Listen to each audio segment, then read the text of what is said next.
Hi guys, welcome back to the Tech Chat, where today we're unboxing the Galaxy S7 Edge from Samsung. This is really exciting. I've been looking forward to getting my hands on the S7 Edge for a long time, and today is the day. It came in the post this morning. I was very excited, like a small boy as you'd expect, and now here it is in front of me, and I've got a large knife to open it up and get it unboxed and give you guys my first impressions. So let's open it up, and inside, as you can see, we have the Onyx Black version of the Galaxy S7 Edge. It also comes in silver and gold, but I quite like the black one, I think. But if we start by putting the phone to one side and see what's in the box, if I take the black lid off, inside you'll see there's a little packet full of sort of information guides and also the SIM card ejector, which also houses the micro SD card, which is great to see the return of. We've also got the plug which supports quick charging. It's the same quick charge 2 which was in the Galaxy S6. It's not the new third generation one, which is supported by the Snapdragon 820 because the Exynos 8890 processor doesn't support it, so Samsung just stayed with the old version.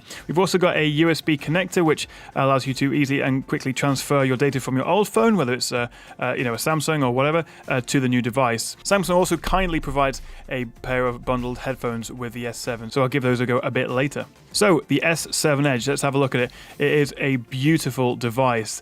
Both the front and the rear of the glass body are curved, so it's almost like holding a pebble or something in your hand. It's really premium. But let's take this plastic cover off. It's one of the most satisfying parts of any unboxing, as I'm sure you'll agree. So let's take that off, and it's going to be a bit of a fingerprint magnet. I'm sure that's something I will put back on in the full review, but it's just absolutely gorgeous, and I think you'll agree. Even if you're a hardcore Apple fan or you prefer the new LG G5, I think you have to agree it's a hell of a good-looking device. So let's get it turned on and take a look at the new screen and also have a play with its new Android 6 software. So we're up and running. I've done all the registration and admins. I've also registered my fingerprint, which unlocks quickly. I will be doing a fingerprint comparison between the S6 and the S7 to see if it has improved. But we're on the home screen now, and it's got one of the new backgrounds, which I think look really fancy. I like the dark blue and black combination, but it's a hell of a good-looking phone, as I keep saying. It just feels really comfortable in your hand. It is 5.5 inches, Quad HD, so it's not quite as sharp as the S7, but it is the same screen size as the iPhone 6s Plus, but it feels significantly smaller in your hand thanks to the much better screen-to-body ratio as a result of the smaller bezels. And the fact that the screen just curves on both sides, it just feels really futuristic. The design is, of course, very similar to the S6 and the S6 Edge. There's not a great deal of difference on the outside. It is, of course, bigger, though. The S6 Edge was 5.1 inches. This is 5.5, so it is a bigger phone and verging on phablet territory. But as I say, the compact size and the good screen-to-body ratio makes it much more comfortable to use. The new 12-megapixel camera also doesn't stick out quite as much out the back. Maybe that's because the Edge is actually a little bit fatter than the S6 Edge, but also maybe they've slimmed it down a bit. But it still sticks out a little bit. It's not quite flush with the device.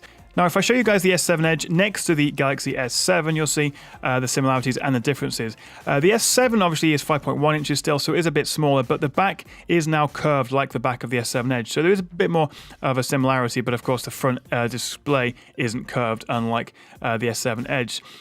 In my opinion, having used both and held both, the S7 Edge is nicer and more premium, but not quite as comfortable to hold. The thinner sides make it a little bit more difficult to hold. It is more comfortable than the S6 Edge, but it feels a little bit sharper perhaps in your palm as you hold it. But generally using the phone, it feels fast, it's responsive. It is, of course, Android 6 along with the Exynos 8890 processor in this UK version. You can also get the Snapdragon 820 in other territories. That comes along with 4GB of built-in RAM and 32GB of storage, which is also expandable up to 200GB by the micro SD card. And it's also, of course, now waterproof and dustproof, which is great to see. So this has been my unboxing and first impressions of the new S7 Edge. Do stay tuned and subscribe to the Tech Chat for a full upcoming review and loads of tests on the new Galaxy devices. Thanks for watching, guys, and please do subscribe.